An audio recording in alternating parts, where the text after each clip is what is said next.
Yeah. Yeah.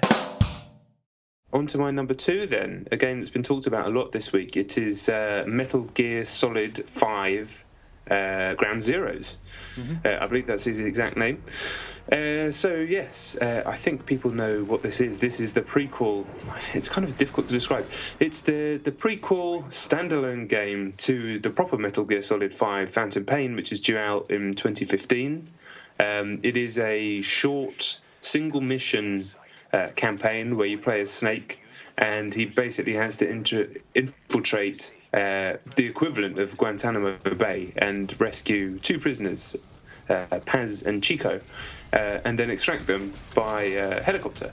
And that's it. Quite frankly, that is it. It's been widely reported that the game can be finished in anywhere from 2 hours down to 10 minutes. I myself finished this mission, the Ground Zeroes mission, in I believe it was 98 minutes was my clock, and that included me fucking up massively at one point. It would have been probably 15 to 20 minutes less had I not fucked up so much.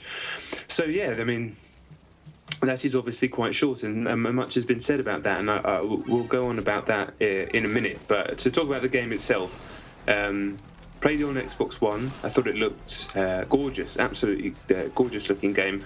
Apparently it's running in 720p compared to the PS4's 1080p. This isn't the time, I haven't seen the PS4 version, but this isn't the time where 720p looks last gen to me. It looked every bit a next gen game. The lighting, the physics on like the cloth in the game and things like that. Just a very, very good looking game, and it's super smooth as well. Really, the frame rate, just everything felt super responsive, super smooth. Really nice game. It was just a very nice thing. You feel like you're playing something lavish and well made and expensive, and that's very cool. That's kind of something Metal Gear's always done very well, to be honest, and it definitely has that there. And I can't really fault what is given to you. It's extremely well made, as I said. There are so many different ways of carrying out your task in classic Metal Gear style, but probably even more so because now it includes the option to be able to drive vehicles, and there are ways that you can get to the prisoners with the vehicles. There are ways to extract the prisoners with vehicles. There are ways to use the vehicles as distractions. There are multiple routes through the camp. It is essentially a small open world, but even within that, it's designed so there's so many different ways of doing it, and yeah, all that stuff's cool. It's also been modernised to the point where it actually feels like a modern game. It controls like a game that you'd expect if you go back and play. Certainly Metal Gear 2 now, yeah. It controls like a fucking nightmare. So this just controls like a game. Yeah, it's very nice. Some really cool stuff that they put in this time. One, if you get spotted, you're given a slow motion split second to do something about it.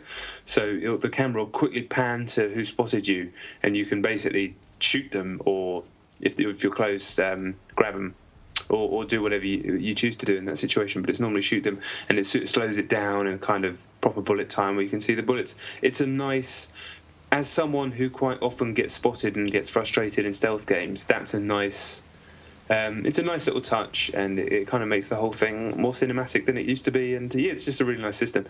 The other cool system now is the close quarters combat, where you can grab a guy, drag him to where you want to in an easy way. It's not hard to do this, you just hold the right trigger. From there you can interrogate him. That's easy too, just choose an option. When you interrogate them, they might tell you the whereabouts on the map of like an armory, or where you need to go, or whatnot. That's really cool. You can choke them out, you can kill them. Everything about it is very slick, but you know, I finished the campaign. You get a really quite excellent cutscene at the end of it, and then it said, okay, you've done 9%, and it unlocked a bunch of other missions, but it's all within the same space. And I started the next one, which is set in the day. The main one's set at night in the rain.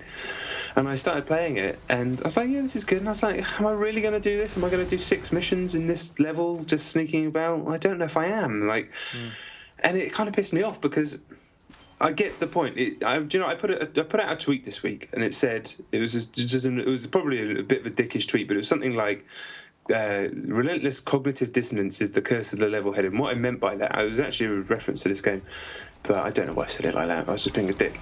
Anyway, what I meant is I can see, often in my life, I see both points of view. Here, I think this is a glorified demo, and I don't think it should be charged, it should cost £30. But at the same time, I can understand that you're paying for class, and some people will get way more hours out of it than me. I can see both points of view at the same time, so I just end up fucking stressing myself out for no reason.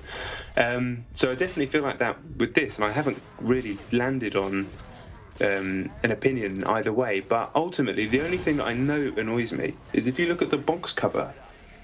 Metal Gear Solid is a very popular game, popular franchise, and it has been around for a long time, and a lot of people who don't necessarily play a lot of games, and I'm talking from personal experience here, there's guys that I know like this, they love Metal Gear, and they will see this box, and they're not people who are following the Games Press, they're not listening to podcasts, they're not watching YouTube, they just will see a box in a shop, and it just says Metal Gear Solid 5 Ground Zeroes. It looks like, here you go, here's the next Metal Gear Solid game, 30 quid, and I know for a fact that some people are going to pick it up and without having done the research behind it, and they're going to be pissed off, and I just think it's a little bit, that's the only thing that winds me up. I think I'm not in the position to judge people's financial situation. You might be a footballer, you might be a pauper. I don't know what £30 means to you, or £20 if you're paying for the previous gen version, so I'm not in a position to judge that, but I do think it's out of order that they're kind of putting it across like it is a full game on the box itself.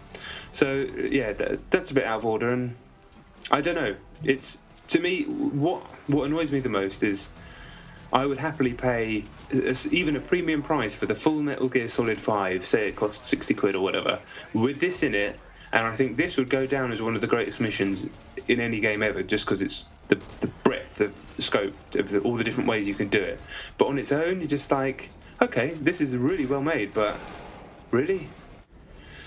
I don't know. I was like, you want me to play it again? And I know people are excited that there's the different missions and all the different ways to play it, but I'm pretty sure you could do that in all the other games that cost around 30 quid and were 10, 12, 14 hours long.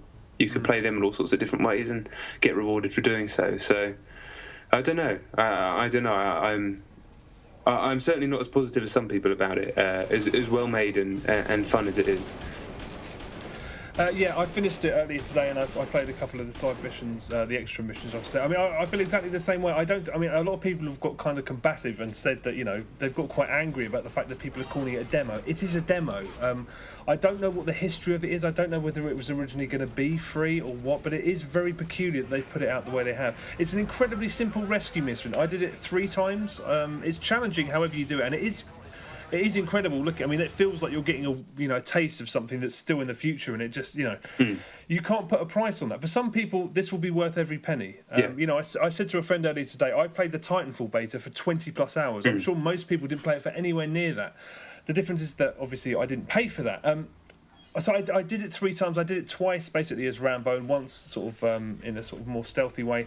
And it was fun, to test the sort of boundaries and experiment a little. And there is more life in it than there is in most demos, for sure. After the 3rd time, I was like, I'm done. I did the extra missions where you use the same area to do different things. They're kind of like Call of Duty. One of them is just a gun turret thing. Well, you've got a gun in your hand, but you're flying around on a helicopter. Did you do that one? No, I didn't do that one. I just did the next one, which was you had to take out these two Marines, and they'd done something naughty or something, so you had to go and find them and take them out, which is good. I was like, this is fun too, but don't pretend that this is anything other than a sneaky little extra, the likes of which you get in the proper Metal Gear Solid games that were full games. You get little extras like that. You get the VR missions in some of them, you get extra things, the fucking Ape Escape in Metal Gear 3. I don't buy that as, this is a full game. It is what it is, and I think if you go into it knowing that, then by all means, you do what you want, but I don't know, like all the fucking Metal Gear games have a mission at the beginning and then the full game. Metal Gear 3 has it, Metal Gear 2 has it. that's what this feels like it should have been. That's what I thought it was for ages, until a few weeks ago when they said it was actually being released as its own thing. I thought it was Ground Zeroes is the beginning bit that you play, and then the Phantom Pain is after. It's like the Virtuous Mission in Metal Gear 3, and then Snake Eater and whatnot. But I don't know. I'm not going to get angry about it, and it's a beautiful game. Really is. Yeah, I mean, I played Titanfall after this, and I was like, whoa, it was like a big step backwards. I actually have that on my notes, pretty much word for word. Yeah. There's some pretty strong meat in it as well. Did you listen to all of the audio logs, or have you heard about some of the audio logs? I haven't listened to them all, no. I do intend to go back and play a bit more and kind of dig a bit more out of it. Certainly that last cutscene is strong. Like, yeah.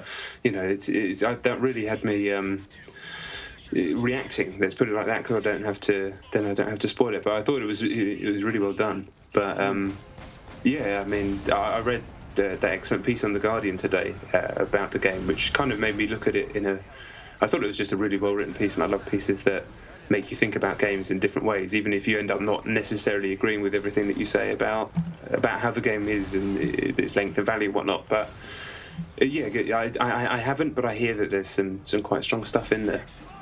Yeah, it's just when it's juxtaposed with the sort of slightly stilted and comic book nature of Metal Gear, it's a little bit much. I mean, it's too full on. It's like, you know, it's just rubbing your nose in how bad the bad guy is. And, you know, I'd rather it was suggested sort of a little bit artfully, rather than just having to listen to needlessly explicit recordings of shit happening.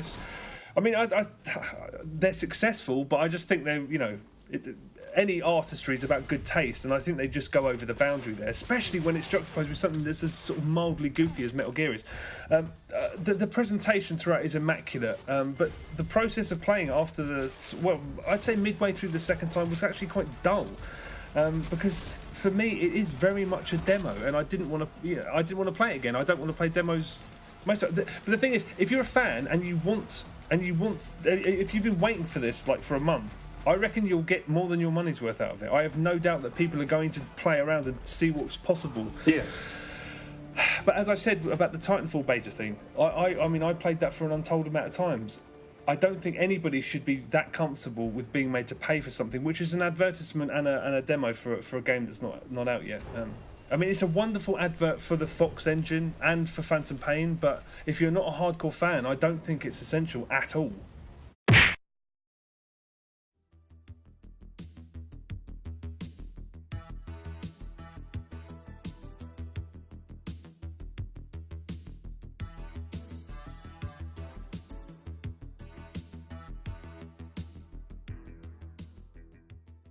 Paz and Chico, and then extract them by helicopter, and that's it. Quite frankly, that is it. It's been widely reported that the game can be finished in anywhere from 2 hours down to 10 minutes. I myself finished this mission, the Ground Zeroes mission, in I believe it was 98 minutes was my clock, and that included me fucking up massively at one point. It would have been probably 15 to 20 minutes less had I not fucked up so much. So yeah, I mean, that is obviously quite short, and much has been said about that, and we'll go on about that in a minute. But to talk about the game itself, played it on Xbox One. I thought it looked gorgeous, absolutely gorgeous looking game.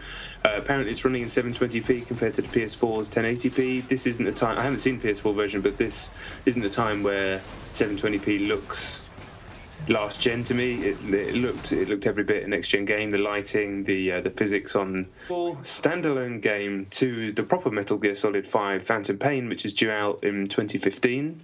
It is a short single mission campaign where you play as Snake, and he basically has to infiltrate the equivalent of Guantanamo Bay and rescue two prisoners. Yeah. On to my number two then, a game that's been talked about a lot this week. It is Metal Gear Solid 5 Ground Zeroes. Mm-hmm. I believe that's his exact name. So yes, I think people know what this is. This is the prequel. It's kind of difficult to describe. It's the prequel